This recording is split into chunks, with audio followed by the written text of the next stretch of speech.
I've enjoyed the testimonies every service, and of course we've been on the road with the tour group for a few weeks, so we've missed several of them, but the ones that we've been able to hear have been a blessing. Tonight we're going to hear from Brother Jose Chavez, and if he's here, let's go ahead and come on up there. He's in the back.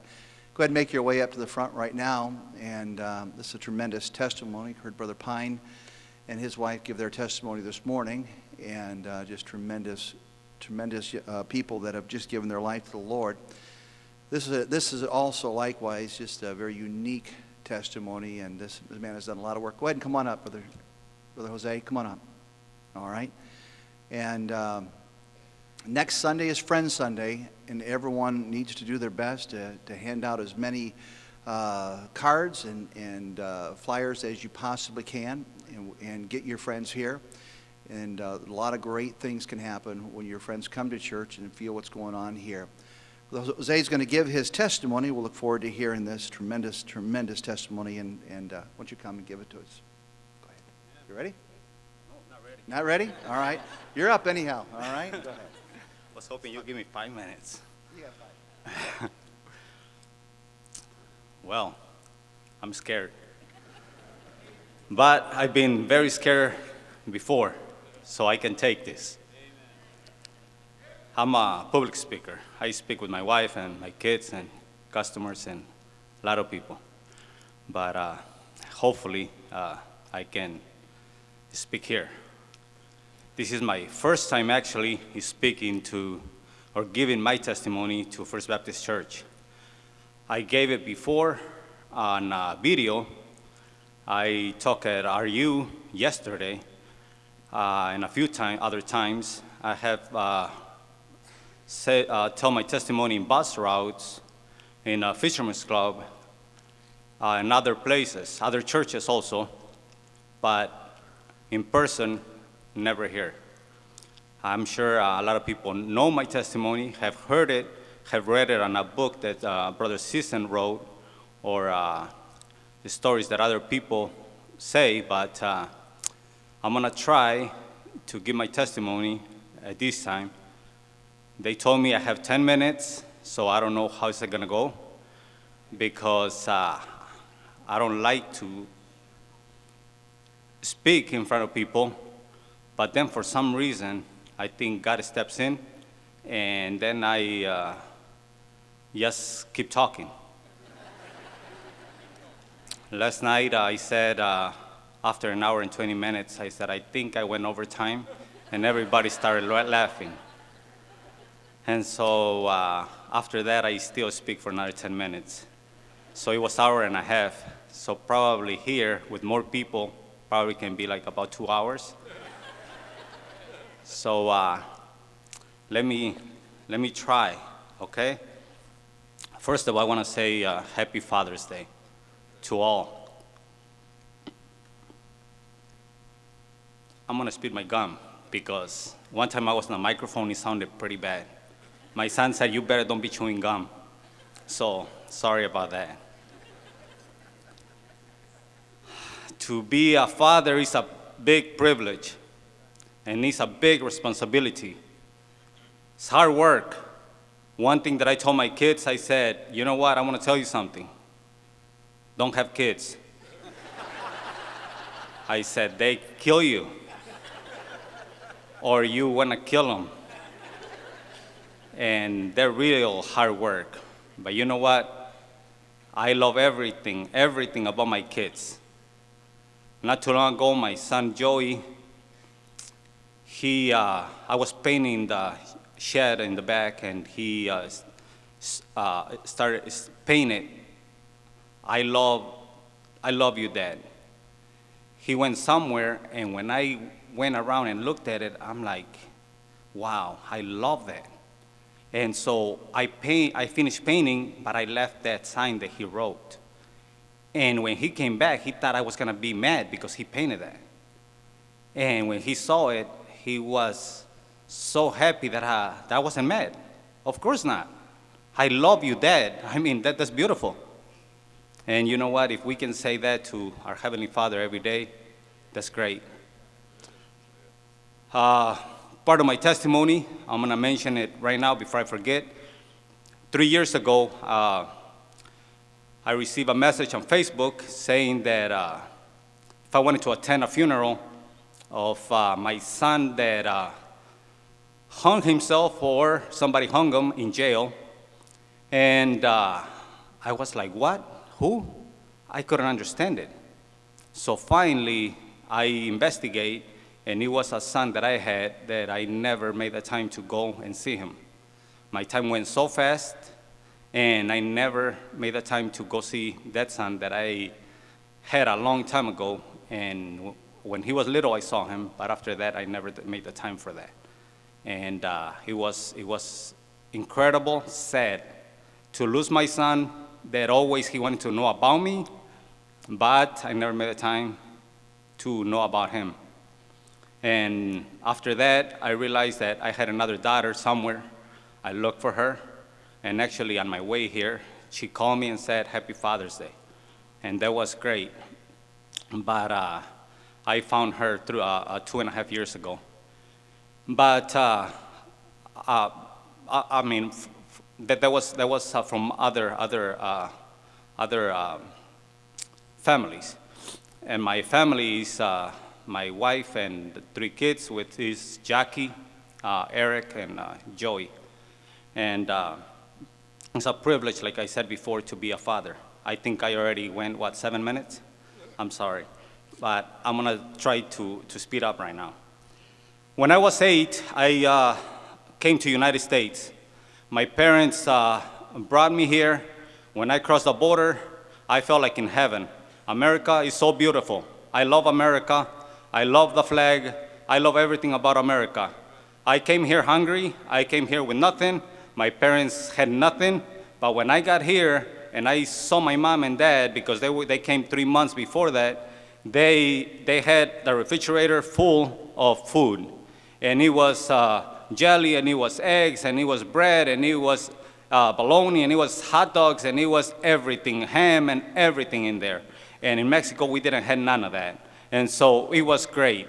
When I crossed the border and I saw the lights, the hotels, the streets, the station wagon, I got picked up after crossing the border after being lost 3 days in the desert, and brought me from Austin, Texas, all the way to Chicago.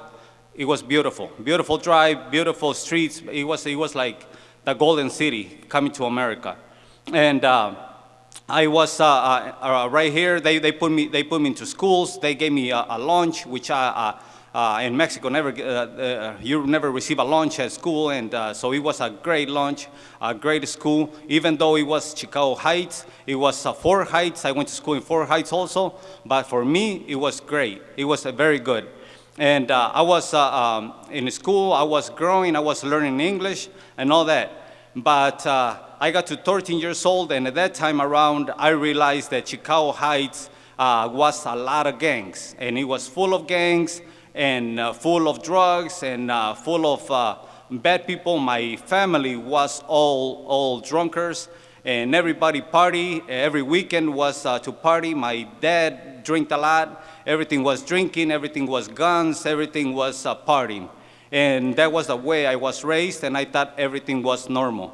But you know what? Chicago Heights could be all bad, real bad, and just like Chicago. Chicago Heights has a big history of being bad. All the police being bad there, and mafia there, and everything that is bad with Chicago Heights. But even though it's so bad, you always been there. First Baptist Church always been there with their bosses. Right here, the man, Brother Fish, right here. He's a great guy, a great captain, and he always been there. For 23 years, 24 years, 28 years. And before him, there was Brother Steve Morse. I tried to call him this afternoon, but he didn't respond, but I hope he's still alive. But Brother Steve Morse, a great captain. And my family, God, I think, was trying to get my family into church. And bus captains from here were trying to get my family into church, but nobody wanted to come. And Steve Morse worked in a factory and trying to get my uncle here, and he couldn't. And then somehow he got my aunt to come here, and she's a very faithful lady in the Spanish church. And then Brother Steve left, and Brother Fish started working with her, and she's been very faithful.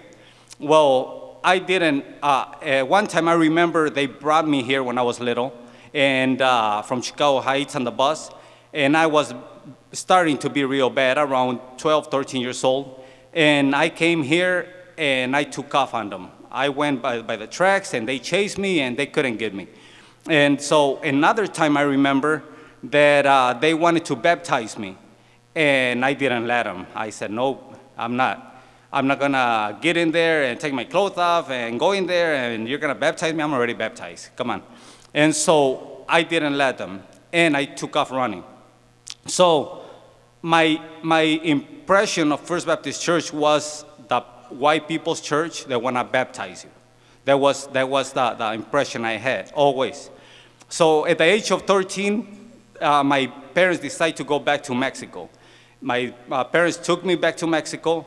I got to Mexico, but by then, when they took me back, I was already a little bit influenced into the gangs of Chicago, and when I was 13. So when they took me back to Mexico, my cousins were real influenced by your music, rock, heavy rock, my brother Tim Ray's music actually, and all heavy rock. And so everybody had a radio, everybody was playing the Beatles, the Rolling Stones, and Led Zeppelin, and Black Sabbath, and all those, and everybody dressed in black and have the Rolling Stones shirts and leather jackets and all ripped and mohawk, and I'm like, man, that's cool. So I started hanging out with them, and then I turned into a punk after trying to be a cholo from here. So I was a punk for about until I was 17 and a half.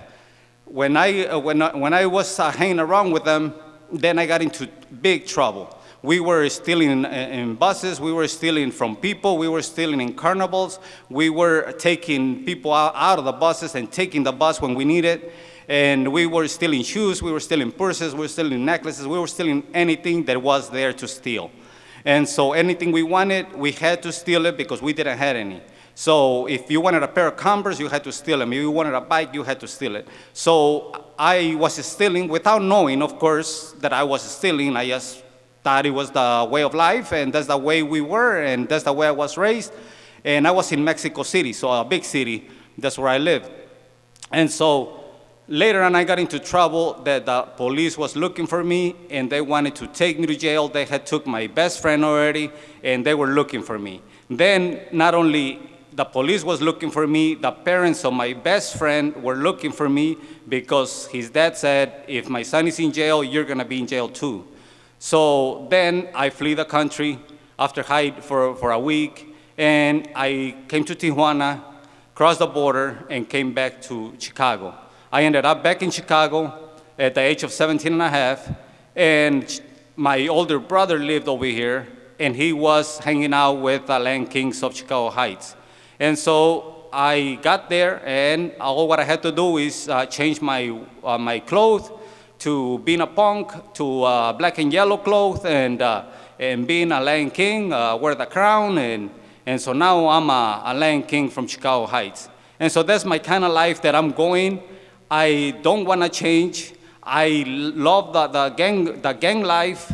I love the way you party, the music. I turn into from rock to rap, and so I was totally crazy into drugs, into music, into everything. In Mexico, I started doing some other drugs. Right here, I was doing weed and cocaine, and I was very influenced by that. I was selling drugs. I used to live right here in Calumet City, like a block away from State Line, and I was in the liquor stores, all those liquor stores. I will pass by here all the time, and I will see the white people's church, and I will see you coming in and out, and I will pass by there in my car, playing my music, doing my drugs, and I didn't want to be here, and I didn't act like if I didn't saw you, one of my cousins said, "Hey, remember I used to come here? We came, remember?" And I said, "Yeah, something like that." He's like, "Hey, they baptized me like 7 times." I'm like, "Wow."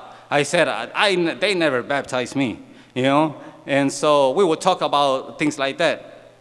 Well, that was the way I was, like I said. Then one time, my wife, she was walking with another girl, and I saw her, and I'm like, "Man, that girl is pretty. Do you want to ride?" And they said, "Yeah." So they came with me, and she met the devil. She didn't know her life was going to be so bad after meeting me, but it was. It was really bad. It was all trouble. I was all gangs, and all in the street, all drugs, and always kept myself safe, though. From being in Mexico City, I always put my family, she got pregnant, and always kept my family far away. So I lived one time in Joliet, another time I lived in Homewood, another time in Calumet City, and my hanging out place was in Chicago Heights. So when anybody was looking for me, they couldn't find me. And at one time, they went and tried to find us, and they found my friend, my best friend from here, from the United States, and they found him, and they knocked on his door, and they killed him. And my best friend died, of course, with all beat up by other gangs. Well, all that was going on with my family was my brother sold a lot of cocaine. My dad was a drunk. He didn't believe in nothing but you die and that's it. And my wife, by that time, had already 3 kids. Actually, she was my girlfriend at that time. She had 3 kids. And the police was all the time by my house. We all were always fighting. We were always I was always in trouble. I fight with neighbors. The police was always after me. I was in jail like every month. I know all the jails from the suburbs, all around the suburbs of Chicago Heights to the 26th of California. I was always in jail. I wasn't afraid of jail. I will get a lot of tickets in different names. They'll let me go. By next day, I'll rip them, throw them to the garbage, and keep on going. And so I got a lot of tickets. I got suspended before I got my license. Later on, I was revoked, suspended. I have a big record of suspensions. And that's why I live in Indiana now, because in Illinois, it's a lot of trouble. Just by checking my plate, they bring dogs and they check me, you know, and they check everything about me. And one time, somebody told my sister, she used to work in a hotel, and the police say, "Hey, your brother is only 130 pounds. Why does his record says that he's dangerous?" And my sister said, "I don't know." But the thing is that they got me one time with a gun, and so after that, they said, "He's dangerous," and so every time they pulled me over, they had to call for support to make sure that they were going to be okay. But anyway, all the time with the police involved and all that. I wasn't planning to change, like I said, but you know what? One time, on Monday, I came from work. My brother was trying to give me a job in Chicago. He got me a job for me to try to change, and he will always try to help me. And he'll give me different jobs, and I'll get fired all the time because I wouldn't show up on Monday, or I wouldn't let nobody scream at me, or nobody say anything. And so this time, he got me a job in construction, and I thought it was a good pay, which at that time was $7 an hour. And then later, they raised me to 10. So I'm like, I'm going to try this place. I think it's a little better. And so I was working there in Chicago on high-rises. And one day on Monday, November 22nd of 93, I was outside drinking, outside my house right here in Cal City. I was drinking, and I thought for sure that day when I was drinking at 1:30 in the morning, some van passed by with a lot of gang members, passed by my house. And then at 2 in the morning, they passed by again. At 2:30 in the morning, they passed by again. And so I'm like, these guys are after me. They're going to kill me. They killed my best friend. And so right away, I started getting scared. I said, these guys are after me. So then at 3 in the morning, I went to sleep. I was very drunk. I didn't wake up until 10 in the morning on Tuesday. I'm thinking, well, I didn't go to work already. I was separated from my girlfriend. She had finally left me. She didn't want nothing to do with me. She didn't want to see me. I tried to look for the kids at school, and one of them that went to school, and I couldn't find them, and she had left me for sure. And she said, I'm leaving, and I said, well, go. And I don't want to see you, and she didn't want to see me either. So she left. And so I woke up there Tuesday at 10 in the morning. When I woke up, the guys that were looking for me the night before, they were in front of my house. So when I saw them, I got in my car, chased them, and I couldn't get them. And so then that scare part came in me more. I'm like, these guys are after me. Who are they? I don't know. Why are they looking for me? I don't know. And so they were looking for me. So then I went to my friends in Chicago Heights. They wanted for me to smoke some weed. I said, no, I don't want weed. They wanted me to drink. I said, I don't want to drink. They want me to do some cocaine. I don't want to do cocaine. I don't want nothing. I want to concentrate what's happening to me. Why are these people after me? If I drink, I'm going to go home. I'm going to get drunk, and these people are going to kill me. Well, I just didn't do nothing that night. I went back to my house like around 7 o'clock to make a drug deal, and then later on, I'm like, I'm not staying here. So that night, Tuesday night, I went to my sister's in Harvey, and I said, can I stay here? And she's like, why? I'm like, well, I got some problems. She's like, yeah, you always with your problems. So she let me stay, so I did stay that night there. And in the morning, 5 in the morning, I got out. I went to my apartment to change clothes for work, a Wednesday morning. And I went in with a hammer, thinking somebody was there waiting for me. Nobody was. I changed, and I left. I'm on Lakeshore Drive, a lot of traffic, rush hour, then Ryan, Lakeshore Drive, and I'm thinking somebody is chasing me. Every car that passed me, I thought they were going to get a gun and shoot me. I was very scared, thinking that I was going to die somehow. Well, I got to my work. I didn't know what was going to happen. I just was very afraid that I was going to die. Well, I got there at the morning, and I parked my car, and I couldn't get off my car because I was so scared. Well, I couldn't do nothing, but the only thing that I was able to do is that I was being so afraid and didn't know what to do. I just put my head on my steering wheel, and I said, God, I don't know what's going to happen to me, but I feel something is going to happen. Please help me. And that was my prayer. And I got off of that car. I went and see my boss. My boss was mad because of me not showing up the day before, didn't call or nothing. And then he told me, I heard you got a lot of problems. I heard you're separated from your girl, from your kids, and it's nothing like to be with them. Tomorrow's Thanksgiving Day, then comes Christmas, nothing like to spend it with your family.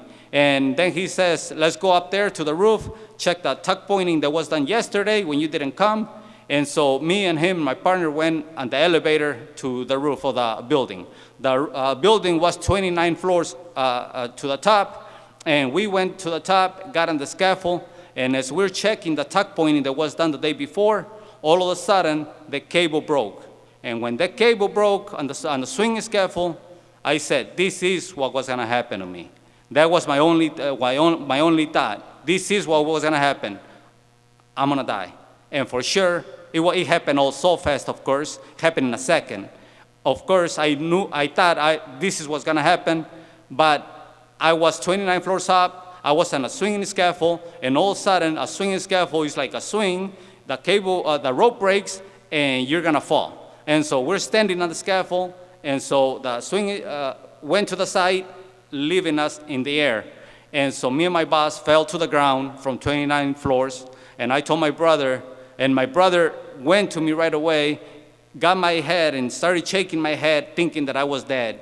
And he's like, don't die, don't die. And I'm like, whoa, I'm gonna die. And I was so scared, thinking, of course I will die. And then the ambulance came, and I thought I was gonna die in the ambulance. And then they took me to the hospital, and I thought I was gonna die in the hospital. My boss was dead. And so I'm thinking I'm gonna die every moment. I'm thinking I'm gonna die. And so they take me to the hospital. They take me to x-rays, MRI, and all that. And so I come out, and they say, you have a broken foot, 100%, something broken in your back, but you're gonna be fine. And then all the news started coming, and they said, how you survived? And I said, the only thing that I remember is that I did pray. And I thank God today because he saved my life. He saved, by God and by First Baptist Church, my family has been restored. And not only my family here, me and my wife, my kids, but my mom and dad, which my dad didn't believe in God, but he does now. He reads his Bible, he comes to church. My mom also, my sisters, my brothers, and my nieces, my nephews. A lot of help, of course, of you. A lot of help of Brother Fish. A lot of help of other people, and a lot of help from God. But all of us are right here in First Baptist Church. And thank you again, and thank you for listening to my testimony, and thank you for your patience, and thank you if I went over time.